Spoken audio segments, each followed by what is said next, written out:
नमस्कार बच्चों, van der Waals forces के इस लेक्चर सीरीज में आपका स्वागत है। आज हम आगे बढ़ेंगे। लास्ट लेक्चर में हम लोगों ने बेसिकली लंदन फोर्सेस और डायपोल इंड्यूस्ड डायपोल फोर्सेस के बारे में देखा। आगे बढ़ते हैं। आज हम देखेंगे बेटा सबसे पहले डायपोल डायपोल फोर्सेस। और इसी डायपोल डायपोल फोर्सेस को मैंने बताया था आप लोग को हम लोग क्या बोलते हैं, कीसम फोर्सेस। ठीक है, नाम से क्लियर है, डायपोल डायपोल। इसका मतलब ये किसके बीच में ऑपरेट करेगा बेटा? Between polar molecules. ठीक है ना, it operates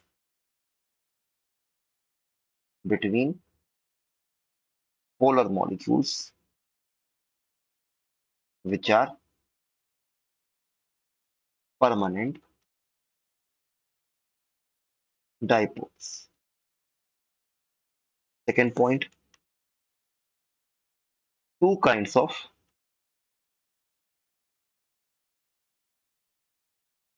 arrangements have been observed in dipole dipole interactions. ठीक है ना, कौन कौन से वो अरेंजमेंट है? सबसे पहला हेड एंड टेल अरेंजमेंट, और दूसरा होता है बेटा एंटी पैरेलल अरेंजमेंट। ठीक है ना, अब हेड एंड टेल अरेंजमेंट तो इस तरह से होता है, मान लो ये दो नॉन पोलर मॉलिक्यूल है, delta plus delta minus delta plus delta minus, ये हेड एंड टेल अरेंजमेंट है। और जबकि एंटी पैरेलल में दोनों मॉलिक्यूल्स क्या रहेंगे? एंटी पैरेलल रहेंगे और एक दूसरे को इस तरह से अट्रैक्ट करेंगे। ठीक है, next point, anti parallel arrangement is more effective than head and tail arrangement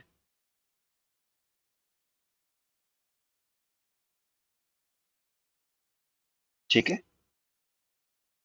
but observed only when the molecules are non-bulky। कह रहा है बेटा कि एंटी पैरेलल अरेंजमेंट जो है वो ज्यादा इफेक्टिव होता है हेड एंड टेल अरेंजमेंट से, लेकिन एंटी पैरेलल अरेंजमेंट ऑब्जर्व कब होता है बेसिकली बेटा? जब मॉलिक्यूल्स कैसे हो? नॉन बल्की। ठीक है, next point important, potential energy of attraction. It is proportional to 1 upon r power 3 in the case of stationary polar molecules। ये एनसीईआरटी की लाइन है बेटा। And it is proportional to 1 upon r power 6 in rotating polar molecules। ठीक है, आइए इस पे भी कुछ इलस्ट्रेशन हम लोग कर लेते हैं। तो पहला, SF4 गैस होता है, सल्फर के नीचे सेलेनियम, सेलेनियम का टेट्राफ्लोराइड लिक्विड होता है, जबकि टेलुरियम का टेट्राफ्लोराइड कैसा होता है? It is sorry it is solid, है ना, सॉलिड। आप अब तक तो समझ गए होंगे क्यों, है ना, ऐसा क्यों होता है। नीचे आने पे मोलर मास क्या हो रहा है? बढ़ रहा है। मोलर मास बढ़ेगा तो वैन डर वाल्स फोर्सेस बढ़ेंगे, एंड एज सच क्या होगा? अट्रैक्टिव फोर्स भी बढ़ेगा। तो स्टेट क्या हो जाएगा? गैस से लिक्विड, लिक्विड से सॉलिड। ठीक है, नेक्स्ट जैसे मैंने आपसे कहा, compare the bowling, HCl HBr HI समझ गए होंगे, कोई दिक्कत नहीं है। सिमिलरली H2S H2SC H2TE, ये भी क्लियर है। NF3 ट्राईफ्लोरो, ट्राई आप बोल सकते हो, दिस इज NF3 और ये NCH3 ट्राई मिथाइल अमीन, और ये क्या था? ट्राईफ्लोरोअमीन। ठीक है ना, ऑफ कोर्स इसका भी मैंने आपको एक्सप्लेनेशन लास्ट लेक्चर में दिया था, याद करो। याद करो क्या मैंने बताया था ना कि इस केस में क्या होता है, दिस इन्वॉल्व्स मोर पोलराइजेशन, याद आया? बिकॉज CH3 का सरफेस एरिया क्या है, ज्यादा है, and this involves less polarization. ठीक है, चलो, तो ये कुछ एग्जांपल्स मैंने आपको किसके दे दिए, these were some of the examples of dipole dipole interaction. ठीक है, अच्छा एक पॉइंट ऑफ और लिख लो क्या, कि hydrogen bonding is a special case of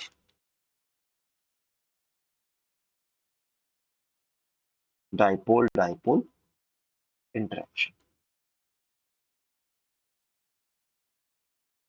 hydrogen bonding क्या होता है बेटा, ये डाइपोल डाइपोल इंटरेक्शन का एक स्पेशल केस होता है। ठीक है, चल, अब मैंने आपको बताया था कि इन तीन वैन डर वाल्स फोर्सेस के अलावा दो स्पेशल तरह के भी फोर्स होते हैं। एक तो होता है आयन डाइपोल और दूसरा क्या होता है, आयन इंड्यूस्ड डाइपोल। तो उसको भी देख लेते हैं। Ion dipole interaction,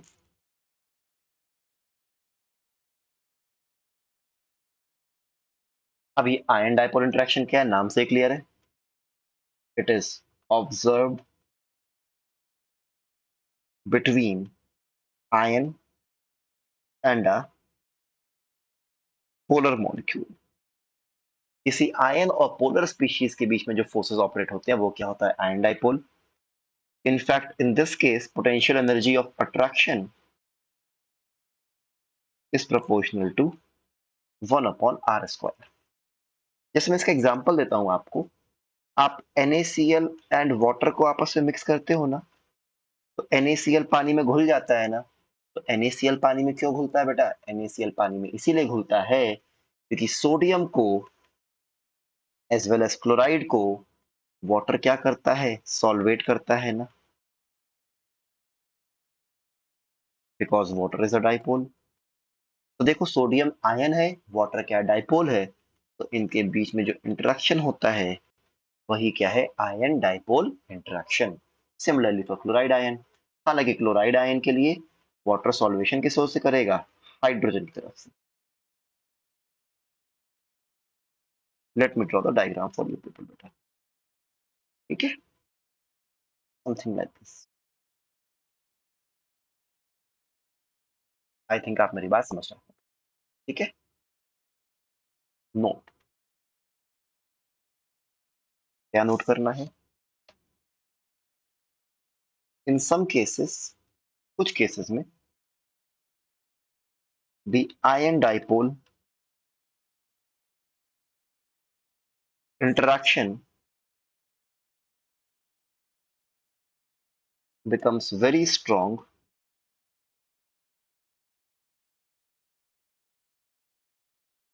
and behave as chemical bond. For example, when cation of high charge density, जैसे मान लो ferric ion dissolves in water, then the ion dipole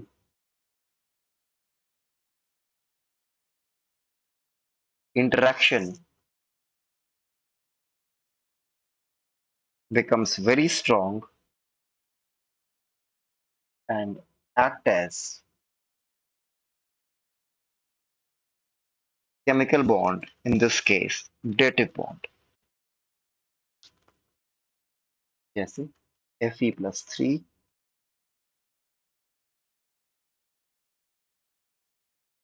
और यहाँ बना देता हूँ वाटर। जिन्होंने कोऑर्डिनेशन पढ़ा है, कोऑर्डिनेशन कंपाउंड्स, आपने लेक्चर देख सकते हो, उसमें मैंने बताया भी है। क्या कह रहा है, कह रहा है कुछ केस में बेटा आयन डाइपोल इंटरेक्शन बहुत ही स्ट्रांग बन जाता है and they behave as like permanent chemical bond.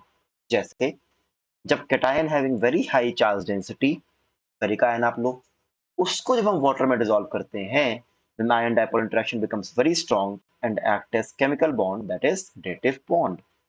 ये बात मैंने आपको कोऑर्डिनेशन कंपाउंड्स के शुरू के लेक्चर्स में ही बता दी थी, आप चेक कर सकते हो। ठीक है, आई थिंक मेरी बात आपको समझ में आ रही है। अब एक तरह का और इंटरेक्शन हम देख लेते हैं, ion induced dipole interaction.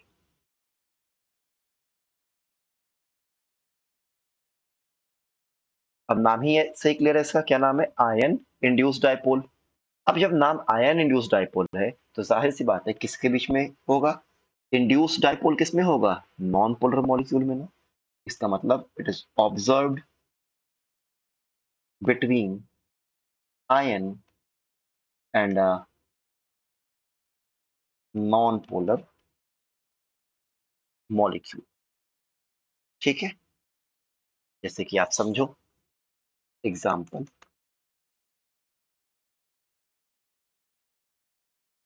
Formation of X3 minus, फिर X is equal to chlorine ले लो या ब्रोमीन ले लो या आयोडीन।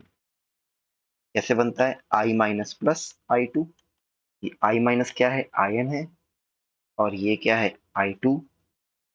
ये क्या हो जाएगा आपका, इंड्यूस्ड डाइपोल।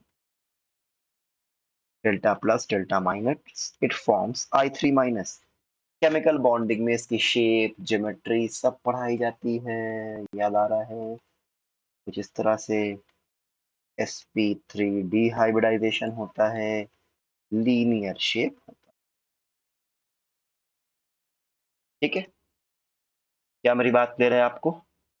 मैं यहाँ पे एक चीज आपको बताना चाहता हूँ, क्या कि इस केस में जो पोटेंशियल एनर्जी ऑफ अट्रैक्शन होगी वो प्रोपोर्शनल किसके होगी, 1/r⁴ की।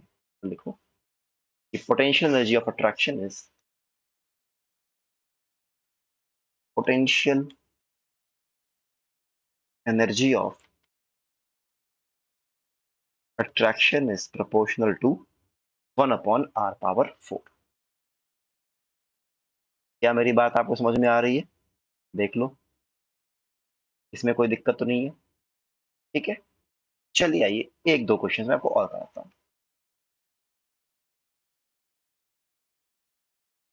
जैसे कंपेयर द बॉइलिंग पॉइंट।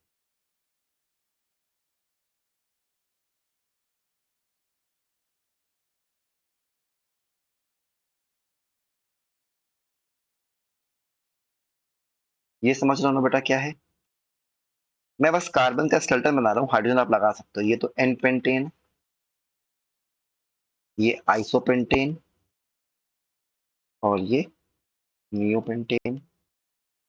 तो बॉइलिंग पॉइंट का ऑर्डर क्या होगा, सबसे ज्यादा एन पेंटेन, फिर आइसोपेंटेन, और सबसे कम किसका, नियोपेंटेन का। क्यों, क्योंकि नियोपेंटेन का सरफेस एरिया सबसे कम, उससे ज्यादा आइसोपेंटेन का, और उससे ज्यादा एन पेंटेन का। ठीक है ना, तो मैं कह सकता हूँ क्या, जैसे जैसे मैं इधर जा रहा हूँ सरफेस एरिया कम हो रहा है, तो वैन डर वाल्स फोर्सेस भी क्या होंगे, कम होंगे, तो बॉइलिंग पॉइंट क्या हो जाएगा, कम हो जाएगा। ठीक है ना, हालांकि मेल्टिंग पॉइंट जो वो डिपेंड करता है सिमेट्री पे, तो जैसे जैसे आप नियोपेंटेन की ओर जा रहे हो, molecule is becoming more symmetrical and hence melting point increases। ठीक है, अच्छा, एक सवाल आप और देखो। जैसे मैंने आपसे कहा compare the boiling point of, एक और क्वेश्चन बस, CO एंड N2। तो दोनों का मोलर मास तो ऑलमोस्ट सेम है, लेकिन CO का बॉइलिंग पॉइंट ज्यादा होता है N2 से। CO कैसा है, पोलर, तो इसमें क्या लगेगा, डाइपोल डाइपोल की सम। ये कैसा है, नॉन पोलर, इसमें क्या लगेगा, लंडन फोर्सेस। तो आपको ये बात पता होनी चाहिए, सबसे स्ट्रॉन्ग कौन सा होगा, डाइपोल डाइपोल, उससे वीक डाइपोल इंड्यूस डाइपोल, और उससे weak instantaneous dipole induce dipole. Reason समझ गए होगे, क्योंकि इसमें दोनों ही परमानेंट डाइपोल है, डाइपोल डाइपोल में। डाइपोल इंड्यूस्ड डाइपोल में एक ही परमानेंट डाइपोल है, और इंस्टेंटेनियस डाइपोल इंड्यूस्ड डाइपोल में तो कोई भी परमानेंट डाइपोल नहीं है। या फिर और आप क्या बोल सकते हो, सबसे स्ट्रॉन्ग कौन सा हुआ, कीसम, उससे कम डिबाई, और उससे कम क्या, लंदन फोर्सेस। आई होप आपको मेरी बातें समझ में आ गई हैं। ये तो लेक्चर आप ध्यान से देखिए, समझिए। That's it for today, thank you all and a very happy learning, thank you.